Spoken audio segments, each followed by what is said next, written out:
দলের যখন দুঃসময় ছিল তখন দেশনেত্রী বেগম খালেদা জিয়া নেতৃত্বে ছিলেন। তিনি আমাকে যেই দায়িত্ব দিয়েছেন সেটা অনেক সময়ই দেখা গেছে আমার বয়স এবং আমার রাজনৈতিক অভিজ্ঞতার চেয়ে অনেক বড়। সেই দায়িত্ব আমি অক্ষরে অক্ষরে পালন করার সর্বোচ্চ চেষ্টা করেছি, যেটার একটা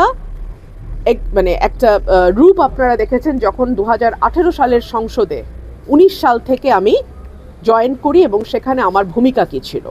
দল যখন 22 সালের ডিসেম্বরে আমাকে পদত্যাগ করতে বলে আমি এক মুহূর্ত চিন্তা করি নাই। যখন বলেছে, যেদিন বলেছে তখনই আমি সেই মুহূর্তে পদত্যাগ করেছি। এরপরে দল যদি মনে করে নতুন নেতৃত্ব, তাকে আমি স্বাগত জানাই, যে আমার service is no longer required, that's okay, fine, আমি আবার রাজনীতি চালিয়ে যাব। সবাইকে আমি প্রতিপক্ষ মনে করি না, প্রত্যেকেই প্রতিদ্বন্দ্বী। আমরা একটা সুস্থ প্রতিদ্বন্দ্বিতার মধ্যে দিয়ে একটা সুস্থ রাজনৈতিক ধারা আনতে চাই। একটা নির্বাচনের আদর্শ পরিবেশ যাতে থাকে, সকল প্রার্থীর প্রতি আমার আকুল আবেদন সেটাই থাকবে।